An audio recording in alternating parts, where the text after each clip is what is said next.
Benvenuti o bentornati al Lavoro Interior, io mi chiamo Edoardo e questo è il mio canale dedicato allo sviluppo della consapevolezza e alla crescita personale. Quello che mi propongo di fare appunto è fornire degli strumenti concreti che ho sviluppato o acquisito. Quando dico lavoro concreto intendo che sono strumenti che si devono in qualche modo utilizzare, che sia attraverso un lavoro sul corpo fisico, sia che siano interiori. In entrambi i casi lo scopo è comunque appunto il lavoro interiore, cioè labor interior. Come dicevo nel video introduttivo, parte fondamentale in cui io credo moltissimo e che per me è di assoluta importanza è il lavoro sul corpo, perché il corpo rappresenta in qualche modo quell'espressione materica del nostro inconscio, quindi portare presenza e consapevolezza sul corpo nei movimenti o al respiro o quel che sia, significa in qualche modo trasformare ciò che è inconscio in conscio. Quindi lì dove non siamo presenti e c'è compulsività, portare presenza, coscienza e quindi consapevolezza. Quindi mi sembra molto importante in questo momento di lockdown che stiamo vivendo, quindi questa quarantena, di parlare di un aspetto fondamentale che tra l'altro rappresenta un aspetto di risorsa di questa situazione. Ora, quando dico aspetto di risorsa non intendo dire ah, ce lo meritiamo questo virus, siamo veramente brutti e cattivi, la natura ci punisce, Dio ci punisce, ok, quel che è. Il punto è, nella situazione in cui siamo, come possiamo noi trarre una lezione da quello che stiamo vivendo, senza dire è la natura che ci sta dicendo questo e Dio che ci dice quello, noi come lo viviamo in modo da poter stare meglio di prima? All'improvviso ci troviamo chiusi dentro casa e che non possiamo più fare quello che potevamo fare prima. Tutta una serie di persone che erano addicted in modo compulsivo al lavoro, attività fisica, uscire con gli amici, andare a bere fuori, a mangiare fuori, tutta una serie di cose, no? Che prima semplicemente accadevano in modo appunto compulsivo, cioè accadevano e basta a prescindere da noi in un certo senso. Adesso all'improvviso invece dobbiamo per forza prendere distanza da queste cose. All'improvviso tutta una serie di schemi che noi abbiamo attuato per anni, basati su una serie di valori sociali, ad esempio come il lavoro, vengono in qualche modo messi in discussione. Questo deriva da un tipo di società e di cultura di stampo patriarcale che ha ovviamente messo l'accento su un tipo di energia che possiamo definire come maschile, ma non è che ha a che fare necessariamente con i maschi in senso fenotipico, però che porta l'attenzione soltanto sull'azione, la competizione, il risultato, la produzione, adesso no, al momento che che non ci si può più muovere, non si può andare in giro, sono partiti tutti questi corsi online su come essere produttivi mentre si è a casa, come fare attività mentre si è a casa, come fare questo, come fare quell'altro, insomma come continuare a fare perché se no non si può fare. E, sì, ok, viviamo in un'era fantastica, quindi abbiamo internet, abbiamo Netflix, abbiamo quello che ci pare, però sono sempre distrazioni in qualche modo. Questa invece è l'occasione per imparare una cosa fondamentale, che semplicemente definirò come stare.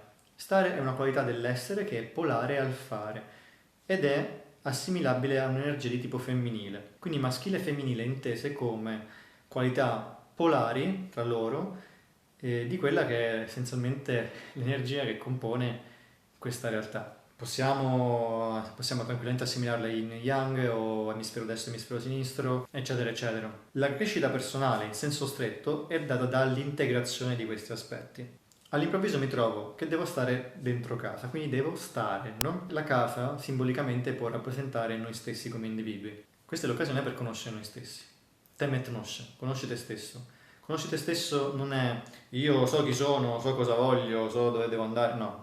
Conoscere se stessi significa vedersi per quello che si è e prendere la distanza da quelli che sono invece gli accumuli che noi abbiamo preso dalle situazioni esterne a cui accennavo nell'introduzione al canale. Ora, se noi consideriamo che siamo cresciuti in un tipo di società estremamente volta al giudizio, alla critica, al voto, no? Basti pensare che più o meno anche in televisione l'intrattenimento, quello dei programmi di varietà, passa ad esempio attraverso, che siano talenti, camori, di cucina, quello che è, attraverso il thrill, cioè quel brivido che si prova nel momento in cui vengono giudicati, no? Che in qualche modo ci rivediamo in questa cosa. Diciamo che possiamo fare un po' di meglio, possiamo vivere in un modo migliore, non abbiamo bisogno di tutto questo dramma, di questo thrill per stare bene, ecco. Quindi è importante imparare a stare e riconoscere, trovare, riconoscere il proprio valore come esseri umani, a prescindere da quello che si fa, che si produce, e a prescindere dai risultati che noi diamo.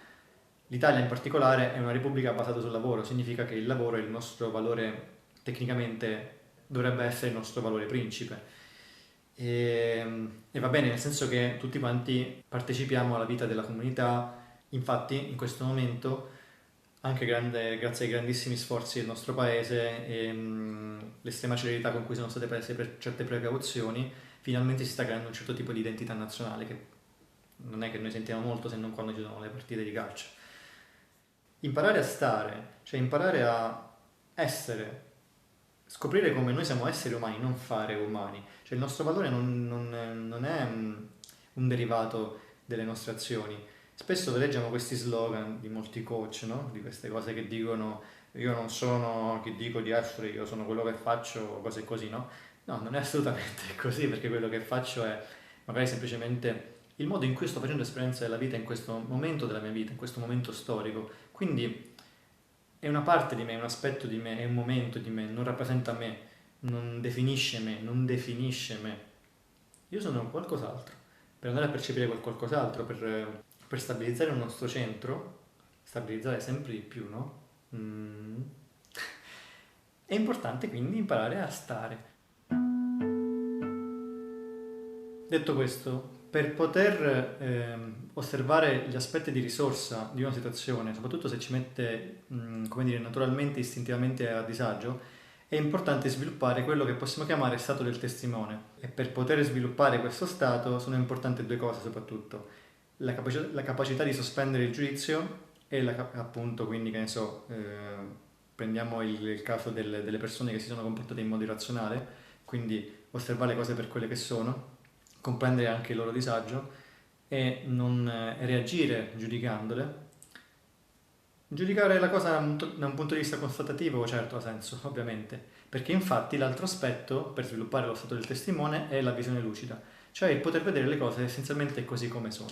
Dallo stato del testimone noi possiamo poi prendere gli aspetti di risorsa. Fa coronavirus come hashtag non funziona tanto perché appunto è sempre filiale della cultura del nemico, quel modo di dire, no? Per cui vediamo le cose per quelle che sono, senza troppo coinvolgimento emotivo. Lo so che sembra un po' assurdo, questo lo dico con grandissimo rispetto per coloro che stanno soffrendo, lottando e facendo il loro meglio per risolvere questa situazione.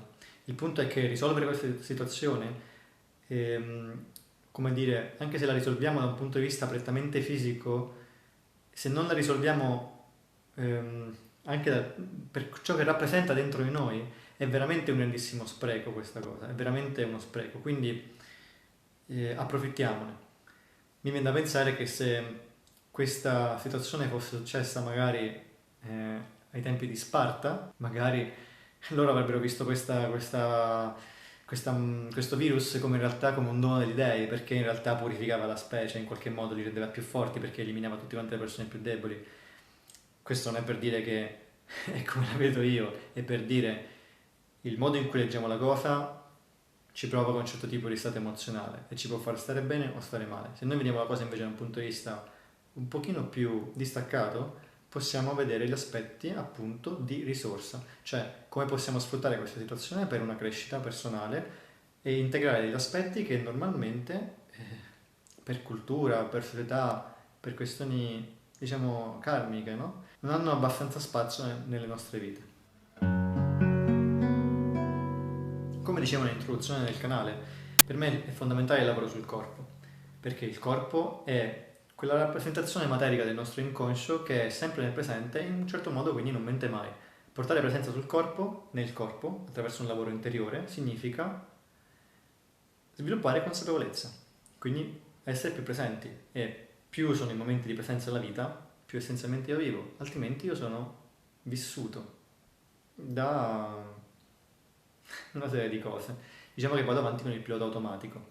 Quindi è il momento di vederci più chiaramente, aprire un altro occhietto verso l'interno, non verso l'esterno questa volta. Il corpo è alla base della nostra percezione della realtà come noi la conosciamo. mi piace spesso riferirmi a quello che in Giappone viene usato per appunto definire il corpo, cioè il kanji, il carattere cinese di Karada. Il kanji di Karada, cioè di corpo, è scritto con il carattere di persona e poi con il carattere di origine. Che cosa significa questo? Che all'origine della persona c'è il corpo, nel senso che la base della nostra percezione di questo piano di esistenza passa in primis attraverso il corpo. Quindi senza un corpo non c'è neanche la persona. Ciò che ci caratterizza come esseri umani è il fatto che abbiamo un certo tipo di forma umana e quindi anche di complessità cognitiva, capacità di discernimento, eccetera, eccetera. Quindi è inutile stupirsi della mancata gestione della paura, del panico che c'è tra le persone, delle diaspore che ci sono state dal nord o di non so quali tipi di altri eventi dobbiamo aspettarci. Se noi non sappiamo gestire il nostro corpo, come ci possiamo aspettare che in un momento di paura, di stress altissimo, noi che siamo stati addomesticati,